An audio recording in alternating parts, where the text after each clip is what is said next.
నమస్తే దోస్తులు, welcome back to our channel official జాండీ 1701.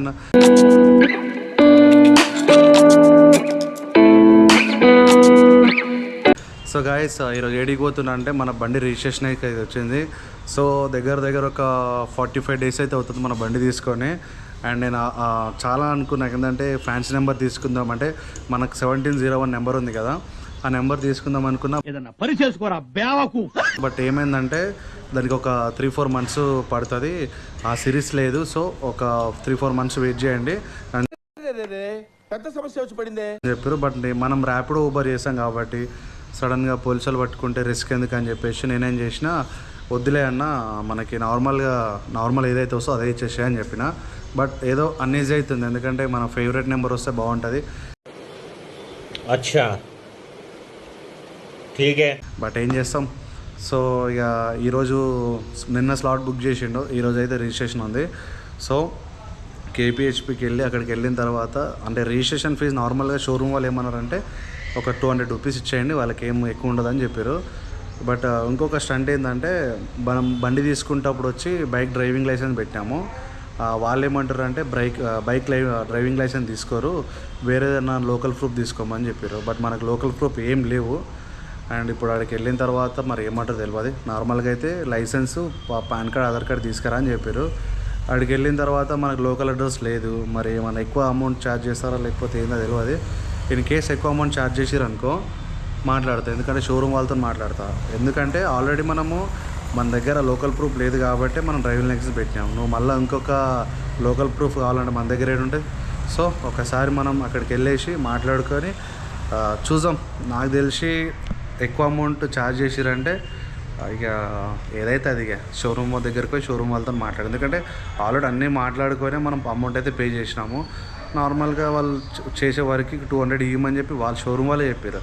నువ్వు ఆ పేపర్లో ఏంది ఎక్కువ అమౌంట్ ఛార్జ్ చేస్తే సరే. అక్కడికి వెళ్ళిన తర్వాత వాళ్ళు ఏం చేస్తారు ఏం కదా నాకు తెలియదు. అక్కడికి వెళ్ళి అయితే చూద్దాం. చలో మళ్ళీ స్టార్ట్ అయిపోదాం. పోవాలా ఇస్తావు పైసలు? ఎన్ని ఇస్తావు? 1000 రూపాయలు.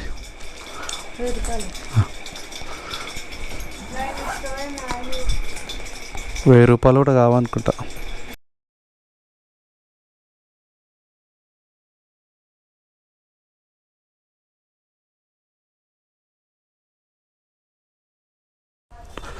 సో గైస్, సరే రైట్, మళ్ళీ స్టార్ట్ అయిపోయినా.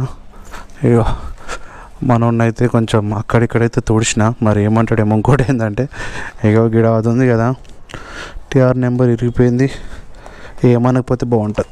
ఏమని అన్నాడు అనుకో, ఏదో ఒకటి దండం పెట్టారు మనకి. స్టార్ట్ అయిపోయినా. అండ్ అక్కడికి వెళ్ళిన తర్వాత మరి ఆయన ఏమేమి అడుగుతాడు ఏం కథ అని కొంచెం డౌట్ఫుల్గా అవుతుంది.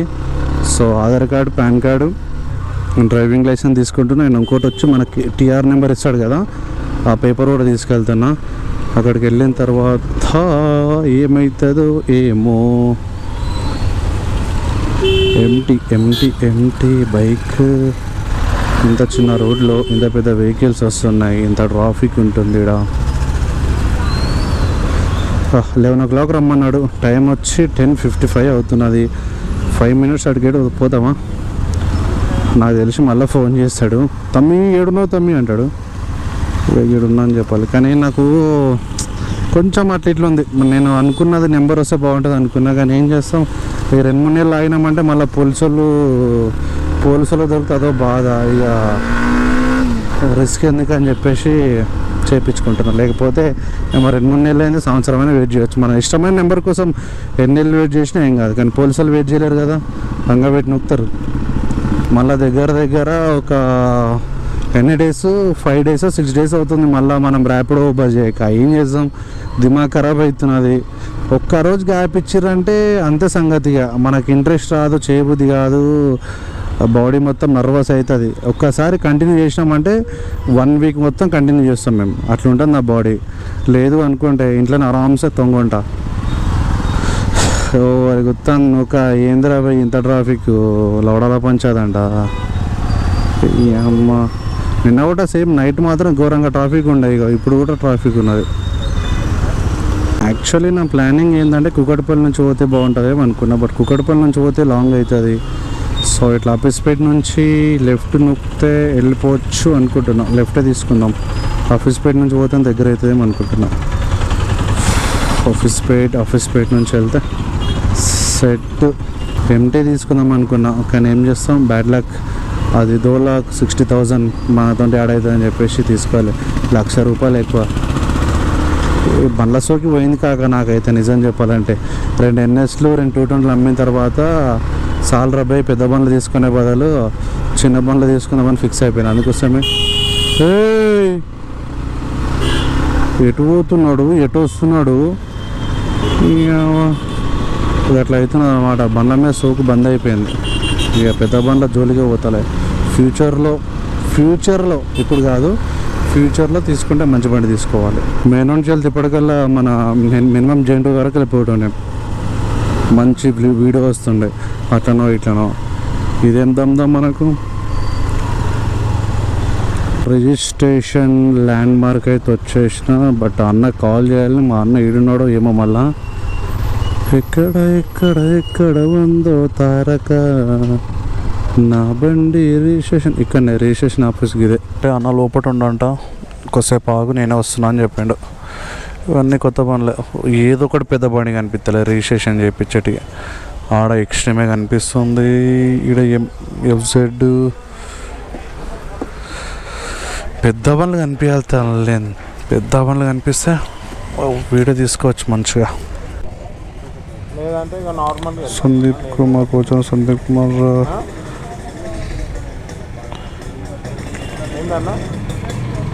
సోలో.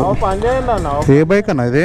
ఆన్లైన్లో మీరైనా బుక్ చేసుకోవచ్చు. ఆన్లైన్లో బుక్ చేసేసుకోవాలి అన్నా. బెట్టింగ్ కూడా మీకు మెసేజ్ వస్తుంది 2 o'clock. బెట్టింగ్ వస్తే పార్టిసిపేట్ చేయాలి. ఉందన్న ఇది 2000 అంటే అక్కడ ఏమని చెప్పలే డైరెక్ట్ అమౌంట్. 2006 ఆల్రెడీ అక్కడ అమౌంట్ పే అయిపోయింది. కొంచెం కాల్ చేద్దాం. అరే ఏంది బాయ్ ఈ పంచాది. నేను ఇంకా షోరూంలో బండి తీసుకున్నప్పుడు తీసుకురేమో అనుకున్నా. నాది బండి NS బండి ఉంది, TA 35C6995. ఈ బండి నాకు NS బండి ఉంది. సరే సర్లే, ఎన్నెన్నో అనుకుంటాం, అన్నీ జరుగుతాయి ఏమిటి. ఈడికి వచ్చిన తర్వాత ఈడ పేమెంట్ చేయాలంటే నానే వాళ్ళు కట్ చేసుకుంటారేమో అనుకున్నా. నార్మల్ ఇక్కడ రిజిస్ట్రేషన్ ఫీజు ఉంటుందేమో 200 300 అనుకున్నా. పరిశాన్ చేసిరన్న. సర్లే చూద్దాం. అమ్మ దగ్గర 1000 తీసుకున్నా, ఇంకొక 1000 కావాలి. ఒక్క నిమిషం వాళ్ళకన్నా ఫోన్ చేద్దాం. మా బొమ్మది గారికి ఫోన్ చేసిన, మా బొమ్మది గారు వేసిండు. థ్యాంక్ యూ సో మచ్ సాలే. 1000 రూపీస్ అడిగిన, ఒక 1000 రూపీస్ క్యాష్ ఉంది అన్న. ఇక అది ట్యాక్స్ రెండో వెహికల్ ఉంటే 2% యాక్చువల్లీ నాకేమని తెలుసా అన్న, నేను అక్కడ అమౌంట్ కట్ చేసుకుంటేమనుకున్నా. నాకు అట్లా చెప్పిండు ఏమని చెప్పి నేను తక్కువ అమౌంట్ తెచ్చుకున్నా నార్మల్గానే. అతను క్లారిటీ ఇవ్వలే నాకు ఫస్ట్ అమౌంట్ కట్ చేసుకుంటుండా లేదని చెప్పి. చెప్పిన నేను అతనికి, నాకు సెకండ్ వెహికల్ ఉందని నేను చెప్తే అక్కడ కట్ చేసుకుంటుండేమనుకున్నా అమౌంట్. నేను చెప్పిన నాకు ఉందని చెప్పిన, ఉన్నప్పుడు ఆయన అక్కడ అమౌంట్ కట్ చేసుకుంటాడేమో అనుకున్నా. కానీ ఈడికి వచ్చిన తర్వాత అమౌంట్ అని తెలియదు కదా.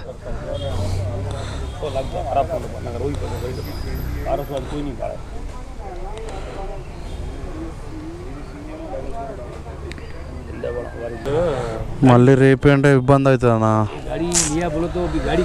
మీరు ఈవినింగ్ పే చేస్తారా అన్న అక్కడ?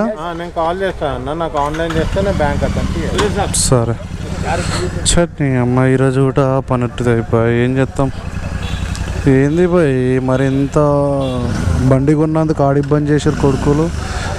ఈడ రిజిస్ట్రేషన్ కూడా వెళ్ళిపోదాం. మళ్ళీ ఏం చేస్తాం, ఏదో ఎక్స్పెక్టేషన్ పెట్టినా మీరు రిజిస్ట్రేషన్ అవుతారని. ఈరోజు కూడా కాకబాయ్.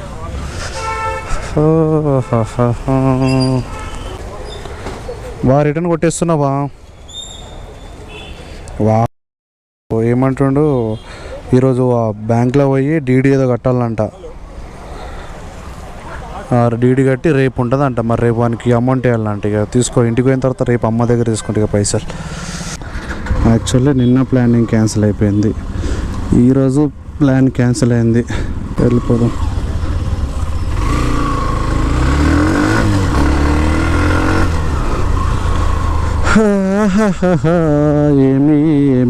ఏమిరో కనీసం ఇప్పుడు ఊబరో ర్యాపిడో పోదాం అనుకున్నా ఇంట్రెస్ట్ రాదు ఈ టైంలో. నిన్న బేకార్ టైం, ఈరోజు బేకార్ టైం. గుద్ద బోర్లేసి ఇంట్లో వంటున్నా, బరువు బాధ తెలుస్తలేవు.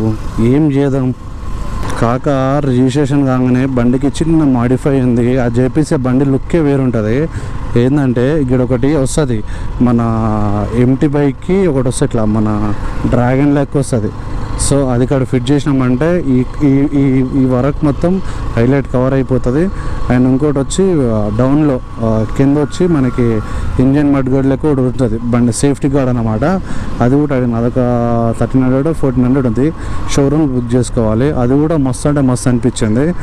అండ్ ఇంకోటి ఏదో గుర్తొచ్చింది బై, మర్చిపోయినా. ఏది టైర్లకి అది కొత్తగా వచ్చినాయి కదా ఈ మధ్య, ఫుల్ అదే మనం వీల్స్కి చేంజ్ చేస్తారు చూసినామా, అది పెట్టుకుంటా. అది కూడా ఫుల్ వీల్స్ కాకుండా హాఫ్ వీల్స్ పెట్టుకుంటా. చూడడానికి కొంచెం బండి అయితే ఒక స్పోర్ట్స్ లుక్ అయితే వస్తుంది. సో అదొక్కటి ఇక ఆర్డర్ పెట్టుకుంటే సెట్. షోరూమ్కి వెళ్ళి ఆర్డర్ పెట్టుకుంటావి. లగెత్త రాజాము వెళ్ళారా, లగెత్తరా బాబు.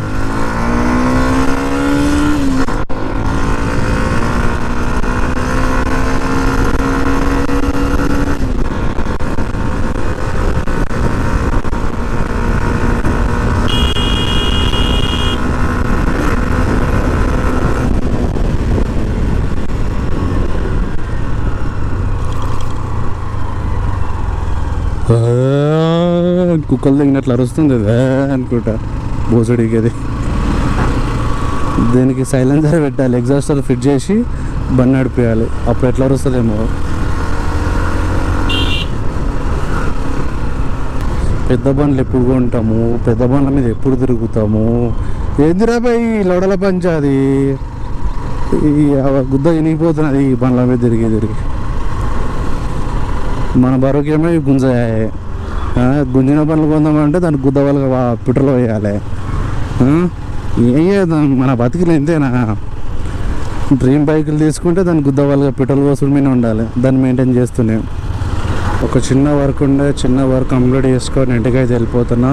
బ్యాడ్ లక్ ఏంటంటే తెలుసు కదా మనది, గుద్ద కింద దరిద్రం ఉంటే మనం ఏం చేయలేం. కాబట్టి రైట్ దోస్తులు ఉంటాం. అలా ఇదిగా ఈరోజు బ్లాగ్ వీడియో నచ్చ లైక్ అండ్ సబ్స్క్రైబ్ చేసుకోండి, పక్కన ఉన్న నోటిఫికేషన్ ఆన్ చేసుకోండి, మర్చిపోకుండా బెల్ అయినా కానీ క్లిక్ చేయండి. Okay right. మళ్ళీ